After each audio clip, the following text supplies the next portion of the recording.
Hey guys, welcome back to my YouTube channel. तो आज हम ड्रैगन गॉड सीरीज को फिर से कंटिन्यू करने जा रहे हैं। तो जैसे कि हमने प्रीवियस एपिसोड में देखा था, टांगू ये बोल रही होती है कि तुम्हारा ये मतलब है कि तुम हमारे ब्लड को एक्सट्रैक्ट करोगे और ट्रेजर हंटिंग बीस्ट उसे ट्रांसफॉर्म करेगा। क्या ये सक्सेसफुल होगा अगर हम अपना ब्लड उसे देंगे? तो जानू बोलता है कि नहीं, ऑफ कोर्स नहीं, मेरे पास इससे भी ज्यादा अच्छा आइडिया है। तो एपिसोड नंबर 159 की स्टार्टिंग होती है। जानू एक जगह पे खड़ा होता है और वो अपनी सेंसेस को यूज कर रहा होता है आसपास के एरिया को एनालाइज करने के लिए। फिर वो बोलता है मैंने फाइंड कर लिया है, बाहर आओ और उसे चेस करो। वो अपनी शायद उस शिप को बाहर निकाल देता है। वो आगे की तरफ देख रहा होता है, आगे की तरफ कुछ 3 ड्रैगन आ रहे होते हैं। एक ड्रैगन एक बोतल टाइप पकड़ी होती है, मतलब शायद पता नहीं शराब वगैरह पी होगी। उस बोतल में कुछ रेड कलर का लिक्विड टाइप होता है। जॉनी बोलता है जाओ भाओ इल्यूजन करो। जा बोलते है ठीक है माय लॉर्ड। जॉनी एक ड्रैगन में कन्वर्ट हो जाता है, मतलब इल्यूजन टाइप से। जॉनी बोलता है चलो काम को स्टार्ट करते हैं। वैसे मूव कर रहा होता है तो जो पहले वाला ड्रैगन होता है जिसने पी रखी होती है वो देखता है जॉनी की तरफ। जॉनी का पैर उसके सर से टकराता है। वो जो ड्रैगन होता है वो बोलता है क्या हुआ, तुम अंधे हो गई हो, तुम्हारे पास आंखें नहीं है? जॉनी बोलता है कि तुम्हें उड़ना आता भी है? बेवकूफ लोग जिन्हें उड़ना आता नहीं है और वो ऐसे ही हाई रोड को ले रहे हैं। मैं तुम्हें बता ही रहा हूँ, तुम्हें शर्म नहीं आती? तुम बाकी ड्रैगन्स को भी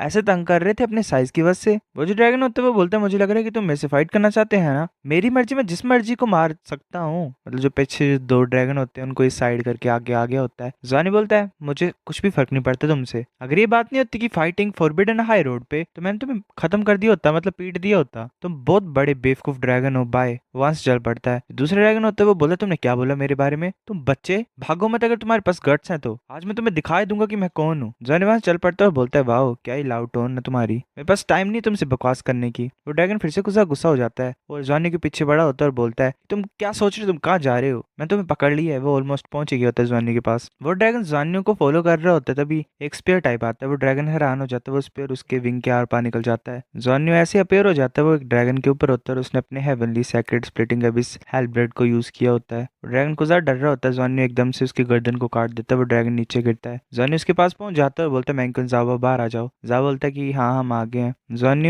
अपने स्पेयर की एनर्जी को यूज कर रहा होता है और सारी जो एनर्जी होती है उसे जावा के पास भेज रहा होता है। जावा उस रेड कलर की एनर्जी को ग्रीन में कन्वर्ट करके मैंक्विन के पास भेज देता है। मैंक्विन उस एनर्जी को शायद अब्जॉर्ब कर रही होती है। काफी ज्यादा एनर्जी मैंक्विन के आसपास ही आ गई होती है। जॉनी बोलता है मैंक्विन कल्टीवेशन को स्टॉप करो। युगी अब तुम्हारी टर्न है। युगी बोलती ठीक है। हम बताया जाता है कि जो ट्रेजर हंटिंग बीस्ट है वो एनर्जी को कन्वर्ट करके एक तरीके से मैंक्विन की ब्लड लाइन में चेंज कर दे रहा है। जो बाकी की वाइटैलिटी है लोअर ड्रैगन रेस की वो फिल्टर हो जा रही है और अब्जॉर्ब हो जा रही है। जब टांग्योगे की ब्लड लाइन को स्टार्ट किया गया तो जो सिचुएशन थी वो ऑब्वियसली मैंक्विन से डिफरेंट थी। एक soft multi colour light appear हुई उसकी बॉडी के आसपास। वो ज्यादा स्टेबल थी और जो फ्लेम्स थे मतलब उससे ज्यादा स्टेबल थी जो फ्लेम मैंक्विन की बॉडी के आसपास आ रही थी। मतलब एक तरीके से दोनों एनर्जी को अब्जॉर्ब ही कर रहे हैं जो ड्रैगन से मिली है इन्हें, ताकि शायद ये बाद में उसको दे पाए, मोटू को, क्या नाम था उसका, क्वानली को। वैसे एनर्जी को अब्जॉर्ब कर रहे होते हैं। क्वानली बोलता है कि कैसी फीलिंग आ रही तुम्हें? मैंक्विन बोलती है जो इफेक्ट है वो अच्छा है, मेरे जो राइट हैंड है वो कुछ अलग सा फील हो रहा है, पर जो आफ्टर इफेक्ट थे वो कुछ सीरियस थे। काफी ज्यादा लाइफ एनर्जी लगी मेरे को, मतलब प्रीवियस कंजप्शन को रिप्लेनिश करने के लिए। टानियोगी बोलती है कि ये तो अमेजिंग है। वेल एक तरीके से ड्रैगन्स को मार रहे हैं और उनकी लाइफ एनर्जी को यूज कर रहे हैं। इविल तरीका है पर क्या बोल सकते हैं। अब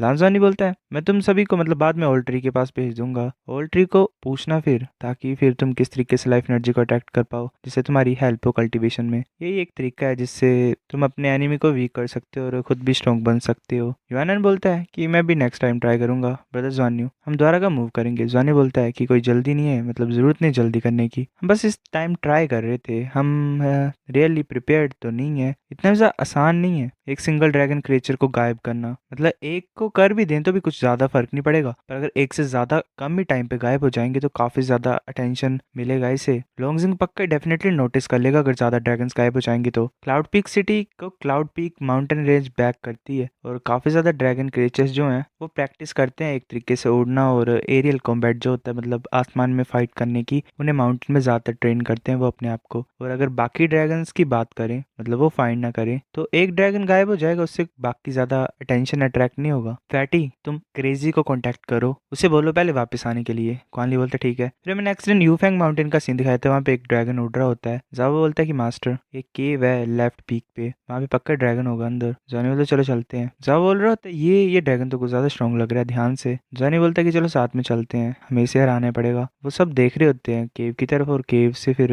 मतलब लड़ाई हो चलती है। जॉनी उस ड्रैगन को पीट देता है। जॉनी फिर ल्यूफेंग और युआनन को मौका देता है, वो दोनों कल्टीवेट करने लग पड़ते हैं और लाइफ एनर्जी को ऑब्जॉर्व कर रहे होते वाइटैलिटी को। जाबो एनर्जी सप्लाई कर रहा होता है, मतलब एक तरीके से फिल्टर ही कर रहा है, ये ड्रैगन की एनर्जी को ऑब्जॉर्व कर रहा है और लाइफ वाइटैलिटी को इन सभी को दे रहा है। जॉनी बोलते फैटी तुम भी आ जाओ, कॉनली बोलते हैं बॉस ठीक है तुम भी आ जाओ। वो चारों बैठ जाते हैं और वाइटैलिटी को ऑब्जॉर्व कर रहे होते हैं ड्रैगन की। वो तीनों एनर्जी को ऑब्जॉर्व कर रहे होते हैं पूरे तरीके से। जॉनी सोच रहे होते हैं फर्स्ट टाइम है मैंने रियल ड्रैगन पावर को यूज किया अपनी बॉडी को हार्ड करने के लिए। फुल पावर है मीडियम ड्रैगन की, ये तो बहुत ज्यादा ग्रेट टॉनिक है, ये तो काफी ज्यादा स्ट्रॉन्ग है किसी भी हेवनली मटेरियल से। जो बॉडी है वो स्ट्रॉन्ग सॉलिड बन रही है और जो टॉलरेंस है मतलब एक तरीके से बॉडी टॉलरेट होती है ब्लड लाइन की पावर से, वो भी इंक्रीज हो रही है एक तरीके से। बाहर का मेरा हर एक पार्ट पावरफुल बन रहा है, हर एक चीज स्ट्रॉन्ग बन रही है ड्रैगन पावर के अटैक की वजह से। Saul power blood line power एक बन रहा है, जिसकी वजह से जो कल्टीवेशन लेवल कुछ ही टाइम पहले ब्रेक थ्रू हुआ था वो दोबारा एक लेवल से इंक्रीज हो गया है। इस तरीके से मैं शायद 62 लेवल पे पहुंच गया हूँ। जॉनी बोल रहा होता है ऐसा लग रहा है कि हम इम्प्रूव हुए हैं। सेम टाइम पे डेंजरस भी था पर ये अपॉर्चुनिटी भी थी हमारे लिए। बाकी बोल रहे थे तो ग्रेट है, मैं तो कुछ ज्यादा पावरफुल फील कर रहा हूँ। हम बताया जाता है कि लांस जॉनी ने पहली बार फील किया ड्रैगन पावर से अपनी बॉडी को स्ट्रॉन्ग बनाना। इस तरीके से जो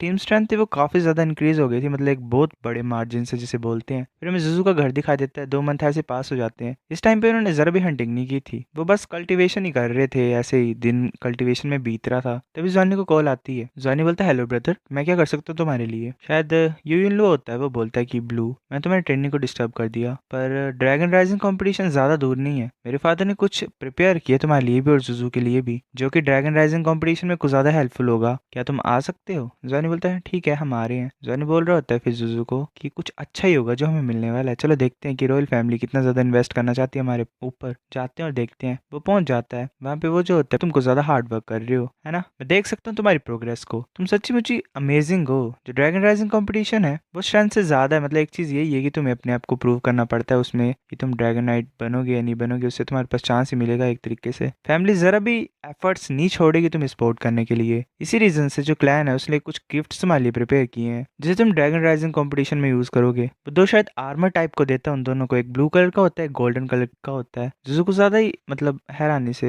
हैरान हो जाती है। यून वो बोल रहा होता है ये जो 2 सेट है ये डिवाइन ड्रैगन आर्मर के हैं और ड्रैगन लैंस के हैं, मतलब इससे क्लैन को कुछ ज्यादा कीमत पे करनी पड़ी है। ये दोनों तुम्हारे एट्रीब्यूट्स के बेस पे हमने बनाए हुए हैं, ये बेस्ट मटेरियल से बने हैं। गैस करो किस चीज से बने हैं ये। वो दोनों बोल रहे थे हमें नहीं पता। यून लो बोल रहा होता है कि तुम्हें पता है जो ड्रैगन की एज ऑफ चेंज आई, मतलब उस टाइम पे एक अलग सी डायमेंशन हमारे प्लेनेट के पास में खुल गई थी, उससे वजह से हमारा प्लेनेट चेंज हो गया। काफी ज्यादा पावरफुल जो लोग थे वो स्पेस को एक्सप्लोर करने के लिए गए, उन्होंने एक बड़ा सा स्केलेटन वहां पे फाइंड किया। जैसे कि जजमेंट है उसके हिसाब से जो बोन थी वो असली ड्रैगन्स की थी। जितने भी ड्रैगन राइडर्स हैं उनके ड्रैगन आर्मर स्पीयर्स वो सभी उन्हीं बोन से बनते हैं, वो कुछ पावरफुल होते हैं। जा बोल रहा होता है लॉर्ड मुझे पता है किस स्पेस की बात कर रहे हैं, मुझे पता है कि मतलब लग गया पता है एक तरीके से कि वो ड्रैगन पावर आ कहां से रही है। उन्होंने एक ड्रैगन के ग्रेवयार्ड को खोद दिया है, ये ड्रैगन की बोन से इक्विपमेंट्स बना रहे हैं। ये सबसे बड़ी गलती है, मतलब तुम्हारे लिए भी और ड्रैगन रेस के खिलाफ भी। गलती नहीं जैसे मतलब वो बोलते हैं उसे, गलत काम कर दिया इन्होंने एक तरीके से। हमें फिर डूला स्टार का सीन दिखाया जाता है, वहां पे टांगली चला होता है एक जगह पे। वो सोच रहा होता है ये मेरा फर्स्ट टाइम है कि मैं शर्क अकेडमी में वापस आया हूँ, मैं सीगोर्ड पेविलियन को छोड़ के बाहर देखने के लिए आया हूँ। जो स्टेट है वो बेसिकली स्टेबलाइज हो गई है, मेरे को